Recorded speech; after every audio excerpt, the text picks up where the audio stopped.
అంటే బడిలో పనిచేసేటటువంటి ఉపాధ్యాయులకి ఇంట్లో సమస్యలు అనేకంగా ఉంటాయి.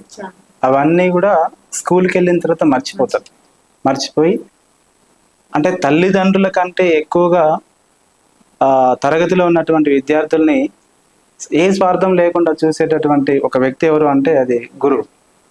నిజంగా అందుకోసమే ఆచార్య దేవోభవ అన్నట్టుంది. ఆ గురువులు ఎన్ని బాధలున్నా సరే వాళ్ళకి తన పిల్లలుగా భావించుకొని వాళ్ళకి పాఠాలు అనేవి నేర్పుతూ ఉంటారు. ఆ గురువుల గురించి ఎవరో రాసినటువంటి పాటని నేను వినిపిస్తా. పంతులయ్యా ఓ పంతులయ్యా మా పల్లె తీయని గొంతువయ్యా, పంతులయ్యా ఓ పంతులయ్యా మా పల్లె తీయని గొంతువయ్యా, కరిగేటి శుద్ధ మొక్కమైనావయ్యా, కరిగేటి శుద్ధ మొక్కవైనావయ్యా, వెలిగేటి వెన్నెలా జాబిల్లివయ్యా, కరిగేటి శుద్ధ మొక్కవైనావయ్యా, వెలిగేటి వెన్నెలా జాబిల్లివయ్యా, చదువింటి బడిగంట మోతవయ్యా, వెలుగిచ్చు బడి చెట్టు నీడవయ్యా, పంతులయ్యా ఓ పంతులయ్యా మా పల్లె తీయని గొంతువయ్యా, కొత్త కొత్త బోధనల పద్ధతులెన్నొచ్చినా నిత్య విద్యార్థివై సాధించినావు, కొత్త కొత్త బోధనల పద్ధతులెన్నొచ్చినా నిత్య విద్యార్థివై సాధించినావు, గొంతుల బాధల్ని దిగమింగుకుంటూ బడిలో నా పిల్లలకు పాఠమైనావు, గొంతుల బాధల్ని దిగమింగుకుంటూ బడిలో నా పిల్లలకు పాఠమైనావు, బాధ్యతల బాటల్లో పయనిస్తూనే మా ఊరి బాల్యానికి బతుకైనావు, పంతులయ్యా ఓ పంతులయ్యా మా పల్లె తీయని గొంతువయ్యా, మా పల్లె తీయని గొంతువయ్యా. అట్లా సూపర్, మస్తుంది పాట. మీరు పాఠం కూడా చాలా బాగా పాడారు. Thank you madam. ఎందుకంటే సార్ మనం ఎక్కడికి పోయినా ఏం చేసినా ఎన్నో విషయాలు మర్చిపోయినా మనం మర్చిపోలేదంటే ఒక గురువునే. ఆ గురువు మనకి ఎన్ని సంవత్సరాలకి ఎక్కడ ప్రత్యక్షమైనా చేతులెత్తి నమస్కారం పెడతాం. సో అలాంటి గురువులు మీ లైఫ్ లో ఎవరున్నారు, వాళ్ళ పేర్లు ఏమన్నా చెప్పగలుగుతారు? అలాంటి గురువులు అంటే చాలా మంది ఉన్నారు మేడం. సో ఉంటారు సార్, అందరూ ఉంటారు, కానీ కొంతమందిని ఎల్లవేళలా కొలుచుకుంటాం. ఎందుకంటే ఒక దారి చూపడానికి ఎన్నో మనకు కొంత సపోర్ట్ చేస్తారు సార్ వాళ్ళు. సో అట్లా మీరు ఎక్కువ అభిమానించే గురువు ఎవరు? నేను ఎక్కువగా అభిమానించే గురువు అంటే మాకు 10th క్లాస్లో అంటే 6th నుంచి 10th వరకు తెలుగు చెప్పే ఉపాధ్యాయులు ఉండేది. రామలింగయ్య గారు అని. నా పేరు లింగయ్య, సార్ పేరు కూడా పాపం అల్లు రామలింగయ్య అని ఉండే. ఆయన ఆ పాటలు అంటే ఆ పద్యాలు చెప్పే విధానం, పద్యాలు పాడే విధానం అవి నన్ను ప్రేరణగా తీసుకొచ్చి నన్ను కూడా తెలుగు ఉపాధ్యాయుడిగా చేయడానికి ఒక ప్రేరణ ఇచ్చినాయని చెప్పి నేను అనుకుంటా ఉంటాను. సూపర్. సో మీరు అన్నాక నాకు కూడా మా లైఫ్ లో కూడా మర్చిపోలేని గురువులు ఉన్నారు. సో నిజంగా తెలుగు ఉపాధ్యాయులు ఎక్కడ పోయినా మనల్ని వదిలిపెట్టారు, మన గుండెలో అట్లా ఒక స్థానం నిలుపుకొని ఉంటారు. మా గురువు గారు కూడా మా చదువు కోసం ఎంతో పాటలు పాడి చాలా పాటలు కూడా బాగా పాడతారని ఎంకరేజ్ చేసిన మొట్టమొదటి గురువు గారు మాకు మల్లయ్య సార్ గారు. అదేవిధంగా మ్యాథ్స్ టీచర్ నాకు నిజంగా మ్యాథ్స్ రాకపోయేది. సో వెంకరెడ్డి సార్ అని మా స్కూల్కి రావడం జరిగింది 9th క్లాస్లో. సో తన ద్వారా నెక్స్ట్ శ్రీనివాస్ రామ్మోహన్ సార్, వీళ్ళు చాలా అంటే కొంతమంది అందరూ బాగా చూసుకుంటారు, కానీ ఇంకా మనలో ఉన్న కళని ఇంకా గుర్తించి ఇంకా ప్రోత్సహించే కొంతమంది గురువులు ఉంటారు. వాళ్ళకి హ్యాట్సప్. సో వాళ్ళని మనం ఎప్పుడు మర్చిపోలేము. గురువులు అందరూ గొప్ప వాళ్ళే, అందులో ఇంకా మరి కొందరు బాగా గొప్ప వాళ్ళు ఉంటారు. సో కొంతమంది ప్రేరణ ఇస్తూ ఉంటారు అన్నట్టు. మీలో సామాజిక పాటలు అంటే ప్రజల పట్ల కొంచెం మార్పు కోసం ఉపాధ్యాయుల మీద కానీ, ఓటు మీద కానీ, పల్లె మీద కానీ, తల్లిదండ్రుల మీద చాలా బాగా పాడారు. సో ఇప్పుడు మన ఇలాగా మాట్లాడుకున్నాం, ఖమ్మం మాది ఉద్యమం, అవును, మొట్టమొదటి జిల్లా మా ఖమ్మం జిల్లా అన్నారు. సో మరి ఉద్యమం మీద కూడా ఒక పాట పాడితే బాగుంటుందని మా ఆలోచన. ఉద్యమ ప్రస్తావనలోకి వచ్చేసరికి మనకి ఎన్నో పాటలు అంటే తెలంగాణ అంటేనే ఉద్యమానికి పురిటిగడ్డ. అలాంటి ఆ ఉద్యమాల పురిటిగడ్డ మీద తెలంగాణ రాష్ట్ర సాధన కోసం ఎంతో మంది అసువులు బాసారు. అందులో విద్యార్థులు ఎక్కువ మంది ఉన్నారు.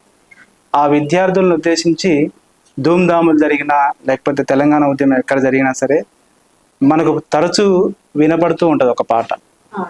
అది అది మనం పాడుకుందాం. వీరులారా వందనం, విద్యార్థి అమరులారా వందనం పాదాలకు. వీరులారా వందనం, విద్యార్థి అమరులారా వందనం పాదాలకు. మా త్యాగతనులారా మరిచిపోమో మేము, గుండెల్లో గుడి గడుతం పోరు దండం పెడుతాం.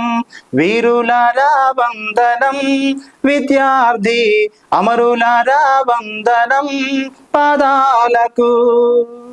కాకతీయుల నుండి నిజాం రాజుల దాకా తెలంగాణ ఘనత తెలుసుకున్నారు చరిత. ఆంధ్ర దోపిడి మీద అగ్గి పిడుగులైన వీరులారా వందనం, విద్యార్థి అమరులారా వందనం పాదాలకు. కాలేజీలో మండే నిప్పు కణికలు మీరు, విద్యార్థి సంఘాల వీరయోధులు మీరు. కాలేజీలో మండే నిప్పు కణికలు మీరు, విద్యార్థి సంఘాల వీరయోధులు మీరు. నెత్తుటి మడుగుల్లో ఎత్తిండ్రు పిడికిల్లు. వీరులారా వందనం, విద్యార్థి అమరులారా వందనం పాదాలకు. చదువుకో కొడుకాని సాగనంపిన తండ్రి, చదువుల్లో సారాన్ని విప్పి చెప్పిన సారు. చదువుకో కొడుకాని సాగనంపిన తండ్రి, చదువుల్లో సారాన్ని విప్పి చెప్పిన సారు. నీ సావు వార్త వింటూ గుండె పగిలిన తల్లి. వీరులారా వందనం, విద్యార్థి అమరులారా వందనం పాదాలకు. పొద్దు పొడుపుల్లోనా మెరుపు చూసుకుంటాం, పుస్తకాలలోనా మీ పేర్లు రాసుకుంటాం. పొద్దు పొడుపుల్లోనా మెరుపు చూసుకుంటాం, పుస్తకాలలోనా మీ పేర్లు రాసుకుంటాం. పాల బుగ్గల పసిడి మొగ్గలు యాడుర్రో.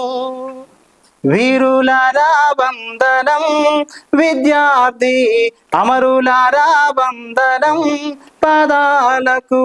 అమరులారా వందనం పాదాలకు.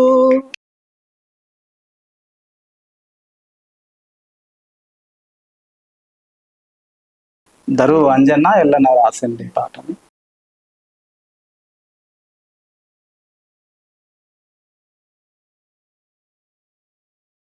వీరుల్లారా వీరవనితల్లారా, అమ్మారుణమోకై రణముల కొరిగినారా. మా తెలంగాణలోన కంటి చెమ్మల్లారా, నూలు వెచ్చని నెత్తురు చిమ్మినారా. ఈ పాట సూపర్ మేడం, మీ వాయిస్ అద్భుతమైనటువంటి ఒక ఉద్యమం. ఏదో కొంచెం ఉద్యమం అంటే మేము డిగ్రీలో ఉన్నప్పుడు మామూలుగా అసలు ఎక్కడికి ఉద్యమం అయినా కూడా అక్కడ మొత్తం ఆ డిగ్రీ మొత్తం ఏమంటా ఈ ఉద్యమ సభలతోనే స్టార్ట్ అయింది, అక్కడే ఎండ్ అయింది కూడా. సో అప్పుడు బాగా ఎక్కడ స్టేజ్ ప్రోగ్రామ్స్ అయినా అన్ని అప్పుడు ఏంది బాగా అవి తీసేది, ర్యాలీలు తీసేది. సో పాటలు పాడుకుంటూ వెళ్ళేది మేము. సో ఎక్కువ ఈ పాటలు బాగా వినిపించి చైతన్యంగా అనిపించినాయి. మళ్ళా తర్వాతకి మన దేశ ఉద్యమంలో శ్రీకాంతాచారి చనిపోయినప్పుడు రాతి బొమ్మలు, అసలు నిజంగా కొన్ని సాంగ్స్ అవి అట్లా ఉండిపోతాయి ఉద్యమం ఊపిరిగా. సో మళ్ళా మీ పాటతోటి మళ్ళీ గుర్తు చేసిరు ఉద్యమం మూమెంట్. సో నిజంగా ప్రతి ఒక్కరికి ఒక తల్లి కొడుకును కోల్పోతే ఏ విధంగా ఉంటది అనేసి ఆ పాట ప్రతి ఒక్క తల్లికి కనెక్ట్ అయింది. ఆ పాట శివుడి మీద పాడుకునే పాట. అదేమన్నా మీరు పాడగలుగుతారు? మిట్టపల్లి సురేందర్ అన్న రాసినటువంటి ఆ రాతి బొమ్మల్లో కొలువైన శివుడ, అది నిజంగా ఆ కొడుకును పోగొట్టుకున్నటువంటి తల్లి యొక్క ఆవేదన ఆ పాటలో మనకు వినిపిస్తుంది. ఈ పాటని ఉద్యమానికంటే ముందు అన్న రాసినట్టుంది. తర్వాత ఉద్యమంలో మాత్రం శ్రీకాంతాచారి చనిపోయినప్పుడు ఆ శ్రీకాంతాచారికి ఆ పాటని అన్వయించారు.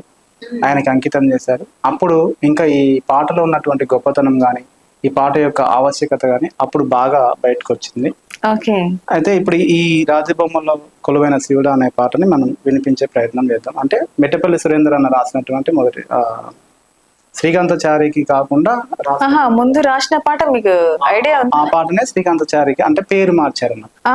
శ్రీకాంతచారి అని శ్రీకాంత్ అని తెచ్చి ఇవ్వగలవా అని చెప్పేసి రాశారు, మార్చారు. సరే, ఆ ముందు పాటని మనం పాడే ప్రయత్నం చేద్దాం.